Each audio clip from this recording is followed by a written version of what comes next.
हम लोग एक शहर में थे और बहुत सारे साधक आए थे, तो उसमें कुछ तांत्रिक घुस गए।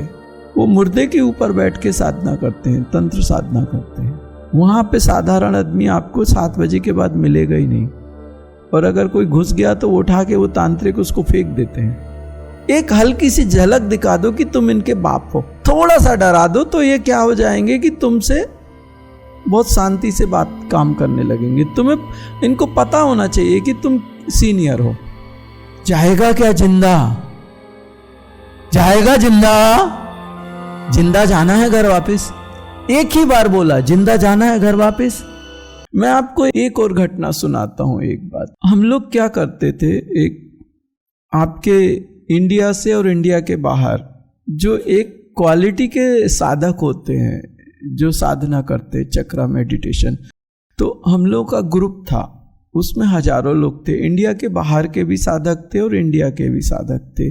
तो हम लोग इकट्ठे होकर ऋषिकेश या कहीं ऐसे इकट्ठे होते थे और आपस में क्या करते थे, मेडिटेशन करते थे।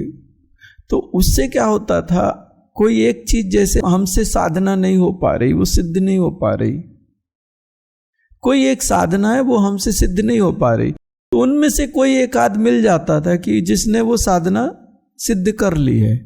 तो मैं उसके पास जाके पूछूंगा, अरे यार कैसे की तूने? मेरे को नहीं हो रही यार, बहुत कोशिश कर ली। तो बताता है ये इसको ऐसे करो, ये ऐसे हो जाता है, ऐसे कर लो। वो बता दिया ना, और उसके हिसाब से वो टेक्निक रहती है, वो करके मैंने सालों से सिद्ध नहीं कर पाया, वो खट करके हो जाता। उसको कुछ साधना सिद्ध नहीं हो रही तो वो मुझसे पूछता था, अरे तू कैसे करता है, ये कैसे हो गया, तेरे से कैसे हो गया, मेरे से तो नहीं हो रहा। मैंने बता देने का कि ये इधर ऐसे कर ले, ये करके ऐसे कर, हो जाता है। और वो उस समय वो कर लेता है, या उसको कोई तकलीफ हुई तो वो बोलता है कि ये किया तो फिर मैं उसको सपोर्ट करता हूँ, या मैं नहीं कर पा रहा तो वो मुझे सपोर्ट करता है।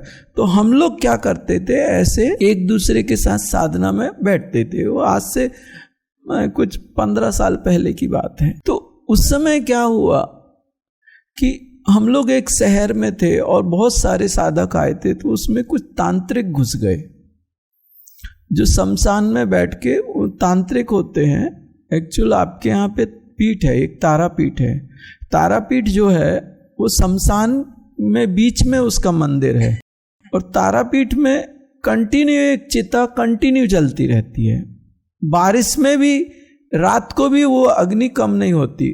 मैंने देखा है, ऊपर से बारिश हो रही थी लेकिन वो आग की लपटें चालू थी चिता में, मैंने खुद देखा। तो वो क्या करते, वो तांत्रिक लोग वहां रात को 8-9 के बाद में साधारण आदमी को नहीं बैठने देते। वो मुर्दे के ऊपर बैठ के साधना करते हैं, तंत्र साधना करते हैं। वहां पे साधारण आदमी आपको 7 बजे के बाद मिलेगा ही नहीं, और अगर कोई घुस गया तो वो उठा के वो तांत्रिक उसको फेंक देते हैं, या उसके साथ कुछ उल्टा सीधा कर देते हैं। वहां से जुड़े कुछ लोग, भगवान की कृपा समझिए कि वो मेरे साथ ही वो रूम शेयर कर रहे थे। उस समय बहुत लोग रहते हैं तो रूम शेयर करना पड़ता है, एक रूम में कुछ लोग रहते हैं। उसके अपने बहुत सारे चमचे थे, उसकी चमचागिरी कर रहे थे, और भी आजू बाजू के रूम के लोग आके उसकी चमचागिरी कर रहे थे। 10-12 लोग, 14 लोग, 12 लोग कुछ ऐसे थे। तो उस समय क्या हुआ कि मैं उसकी चमचागिरी नहीं कर रहा था, और मैं बिल्कुल सिंपल रहता था, बिल्कुल सिंपल। उन लोगों को लगता था ये क्यों अलग है, ये हम लोगों के साथ क्यों नहीं है।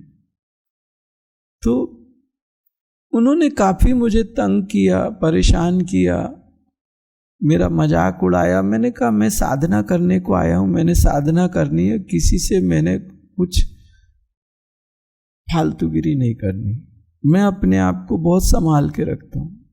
उस समय एक घटना घट गई। औरंगाबाद में एक मदान करके थे, और उनकी माताजी की उम्र हो गई थी, और मुझे फोन आया कि माताजी का निधन हो गया। उस समय वो लोग बैठे थे और मैंने फोन पे, तो मदान साहब ने हमें, हमारे कोई साधक थे, सेवाधारी थे, उन्होंने बताया कि भैया जी माताजी शरीर छोड़ दिया, उनका शरीर त्याग दिया। तो वो मैं बात कर रहा था, उन्होंने सुन लिया, और वो सब नाचने लगे, चिल्लाने लगे, बुढ़िया मर गई, बुढ़िया मर गई, माताजी मर गई, अभी माताजी मर गई, माताजी मर गई। पागल हो गए वो लोग। 10-12 लोग वो अभी उसके अंतिम संस्कार नहीं हुआ, उसकी जीवात्मा वहीं भटक रही है और ये पागलपन कर रहे हैं।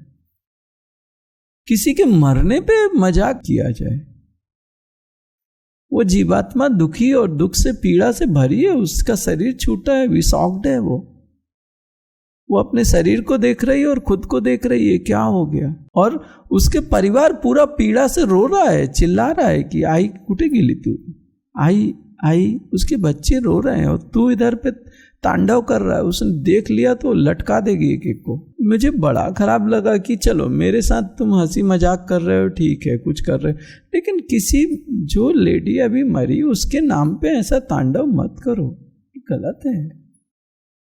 उसके बाद क्या हो गया, मेरा थोड़ा दिमाग वो पसंद नहीं आई चीज मुझे।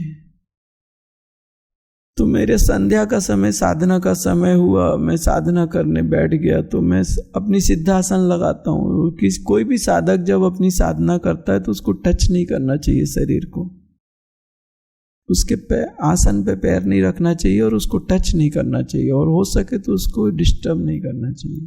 तो मैंने अपनी आसन लगाई और अपनी साधना में चला गया। तो उन्होंने क्या किया, वो 10-12 लोगों ने मुझे उस दिन टच करना शुरू किया, कंधे पे ऐसे हाथ मारना शुरू किया। मुझे लगा यार इतनी दूर मैं आया हूँ, साधना करने के लिए आया हूँ, अगर ये टच करेंगे या मुझे साधना के समय धक्का मुक्की करेंगे तो ये गलत है, फिर मैं साधना ही नहीं कर पाऊंगा। इतनी दूर मैं साधना करने के लिए आया हूँ और इतनी सब कुछ किया, ये अगर ऐसे करेंगे तो साधना कैसे होगी। तो उस समय मैंने क्या किया, आज से कुछ हमारे ख्याल से 18-20 साल की पहले की बात थी, 18 साल कुछ, मैंने सोचा जरा इनको डरा दिया जाए, थोड़ा सा डरा दिया जाए, थोड़ा सा इनको डराया जाए।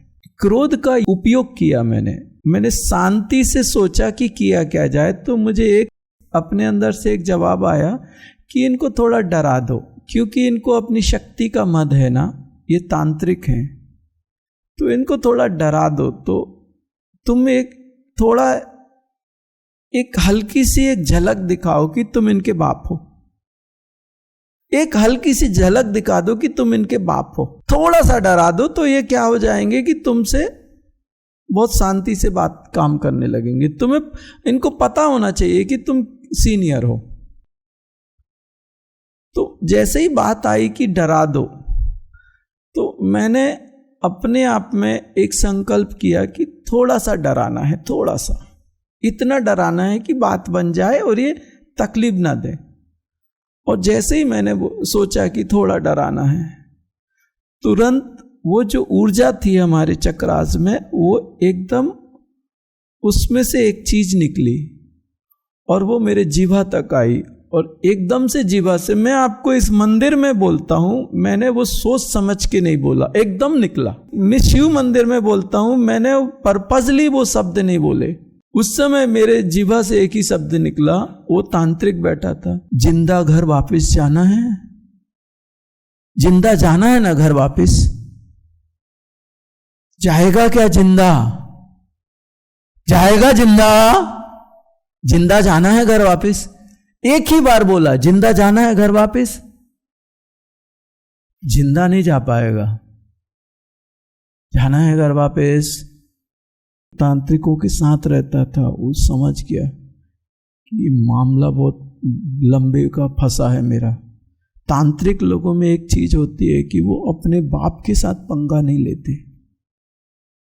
वहां पे क्या होता है, बड़ी मछली छोटी मछली को खा जाती है, उनका नियम है, अपने बाप के साथ पंगा मत लो। और जैसे ही उसने देखा, उसने तुरंत सरेंडर कर दिया, तुरंत झुक गया, बोले बिल्कुल एकदम सरेंडर। जो मेन तांत्रिक उनका जो था बॉस, वो एकदम सरेंडर कर गया।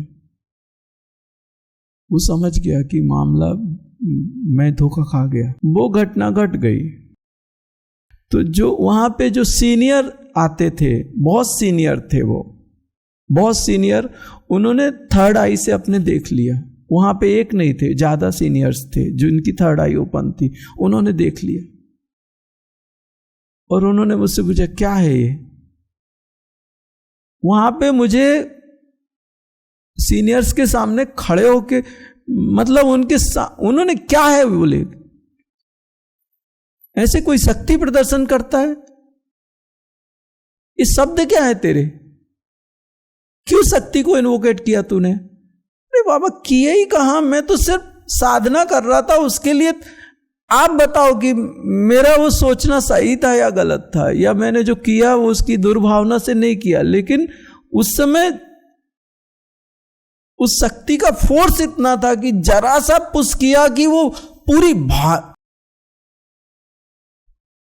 जरा सा हल्का सा पुश किया था मैंने, वो हल्के में इतनी पसर गई। और अगर मैंने पूरा खुल के प्रेस किया होता तो सामने वाले को उड़ा ही देती थी। वो जो शक्तिशाली होता है वो बात नहीं करता, उसको ज्यादा बात करने की जरूरत नहीं है। जो शक्तिशाली होता है ना, वो ज्यादा बात नहीं करता, चिल्ला चिल्ली नहीं करते वो लोग, मामला ही खत्म करते हैं। ये चिल्ला चिल्ली तो साधारण लोग धक्का मुक्की हो साधारण लोग करते हैं, वो नहीं करते धक्का मुक्की। उनके साथ धक्का मुक्की पसंद भी, उनको समझ में नहीं आती धक्का मुक्की। मुझे मालूम है, मुझे फालतू के लोग मिलेंगे, इधर उधर के लोग मिलेंगे, तो चुपचाप मैं अपने घर में रहता हूं। मैं कहीं बाहर नहीं जा, बहुत कम बाहर जाता हूं, बहुत कम मतलब बहुत कम बाहर जाता हूं। एक कमरे में अपने आप को बंद करके रखता हूं।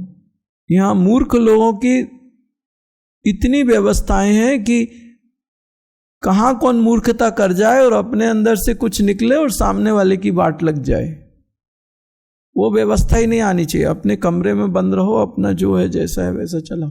हम लोगों को इतना संभाल के रखना पड़ता है अपने आप को।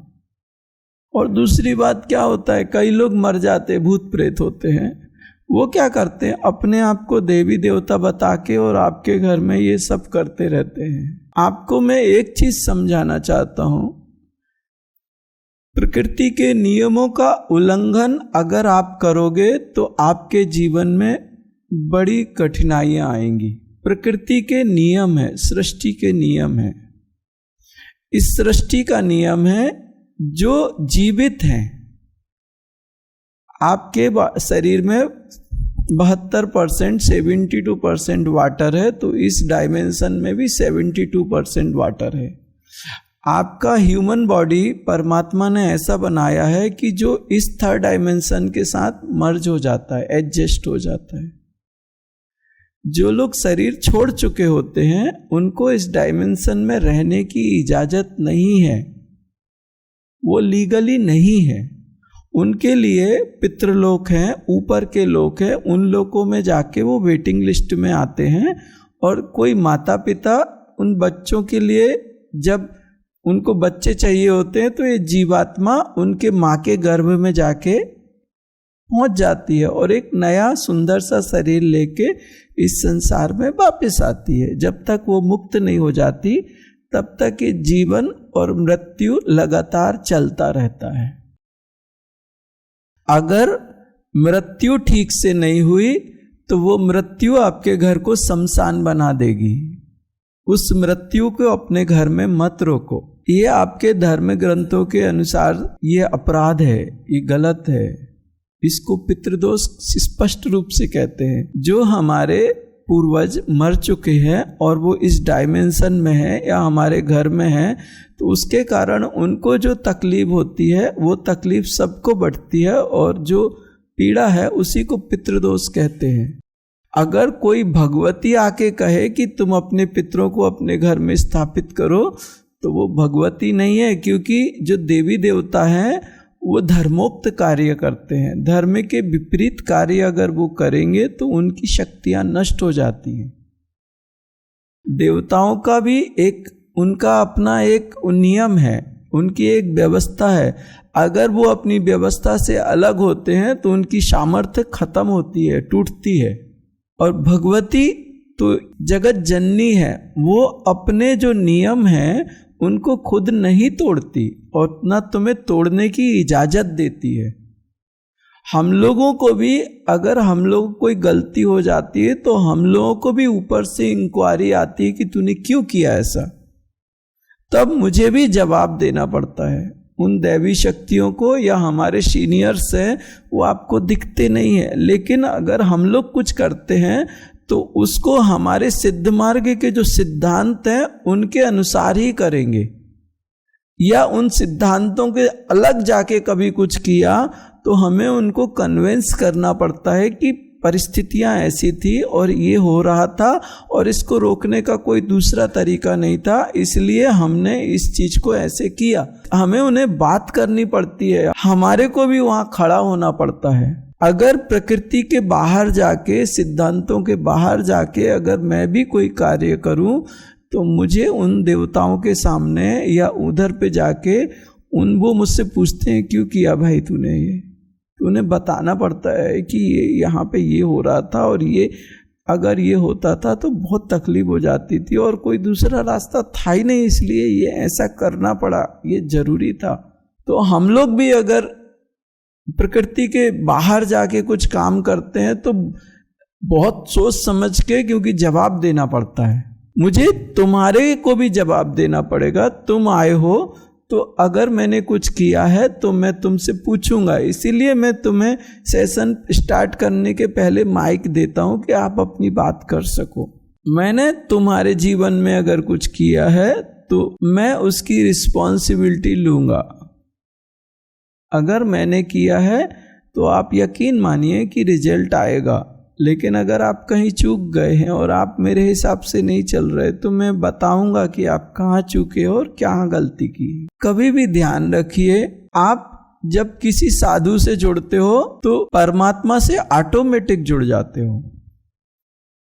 किसी भ्रम और किसी झूठ के साथ जुड़ोगे तो वो मामला अलग होगा। साधु सत्य में स्थित होता है और परमात्मा उसके अंदर यहाँ मूर्ति में जागृत होगा, लेकिन साधु के अंदर पूरा जागृत होता है। हम लोग एक व्यवस्था है, देवता भी उधर पे ना नहीं कर सकता, वहां पे ना मतलब वो करना बहुत कठिन है हम लोगों के सामने। इंसान की बात छोड़ दो, देवता भी अगर वहां पे थोड़ा पीछे हटे ना, मैं चिल्ला के बोलता हूं, सीधा चिल्लाता हूं। मेरा काम अलग है, मुझे करना है तो मतलब करना है, और सारी सृष्टि को वो करना पड़ेगा। अगर मुझे करना है तो सृष्टि को वो करना पड़ेगा, सृष्टि को, प्रकृति को उतना चेंज होना पड़ेगा। और ये अधिकार मुझे मेरे परमात्मा ने दिया है, ये अधिकार मुझे उसने दिया है, और इसके लिए मुझसे मेरी कोई पेशी नहीं होगी मेरे सीनियर्स के सामने कि तूने सृष्टि को। मैं बोलूंगा हाँ ऐसे कर्म आ गए थे और ऐसे कर्म में वो उसकी व्यवस्थाएं इतनी बुरी थी और यहाँ पे वो घटना घटित होने वाली थी भविष्य में, अगर मैं नहीं करता था तो बहुत बड़ा, उसके साथ एक बहुत बड़ी घटना घट जाती थी। और मैं जब करता हूं तो वो देवता भी बोलते हैं, अगर उनको चाहिए, उनको प्रकृति एक बार मुझे मैसेज करती है कि नहीं इसमें हाथ मत डालो, ये ठीक नहीं, इसमें हाथ मत डालो। तो उस समय जब मैं करने जाता हूं तो कुछ ऐसी चीजें होती हैं कि जो प्रकृति के हिसाब से सच में नहीं होनी चाहिए। तो उस समय क्या होता है कि प्रकृति मुझे पहले ही बोलती है इसमें हाथ मत डाल, ये तो होगा, तो मैं भी वहां पीछे हटता हूं, मैं भी वहां पीछे हट जाता हूं। या सामने वाला बंदा ठीक ना हो, मुझे मालूम है कि वो फॉलो नहीं कर पाएगा और फालतूगिरी कर रहा है, तो भी मैं ज्यादा करने की कोशिश नहीं करता। सामने वाला समर्पित है और फॉलो कर रहा है, सब बातें हैं, तो मैं भी एक बार पुश करता हूं व्यवस्थाओं को कि नहीं, सामने वाला ठीक है ना, हो गई गलती उससे, अभी तो नहीं कर रहा ना, हो गई ना उससे, पास्ट लाइफ में हो गई गलती, किससे नहीं होती, हो गई, अभी तो नहीं कर रहा, अभी तो ठीक है ना, चलो करके दो। तो ये सारी परिस्थितियां अपने आप में महत्व रखती हैं। और आप जब भी किसी साधु के पास बैठोगे जो परमात्मा से युक्त होगा, उसकी व्यवस्थाएं ऐसी ही होंगी। जिसके पास सामर्थ्य नहीं होती ना, वो बहाने बताता है, तुमने ऐसा कर लिया तो ये ऐसा हो गया, तुम ऐसे करोगे तो ऐसा हो जाएगा, ये वो उसके हमेशा एक एक नए नए कानून कायदे, रोज नए, कुछ नहीं ऐसा नहीं, वो तुम्हें उलझा के अपना स्वार्थ सिद्ध करता है।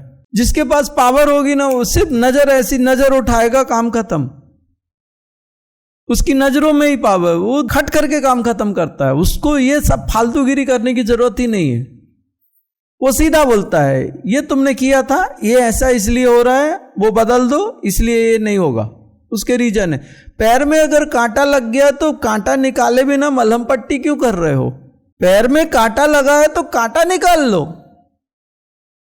मलहम पट्टी करने से वो कांटे का दर्द नहीं जाने वाला, क्योंकि कांटा शरीर के भीतर गया है।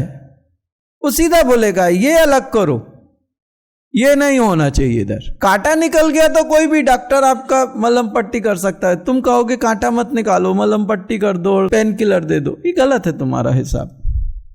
नहीं चाहिए ना, कांटा क्यों होना चाहिए उधर? वो अननेसेसरी है, अनईजी करेगा तुमको, पीड़ा देगा तुम्हारे को, वो मतलब नहीं है उसका।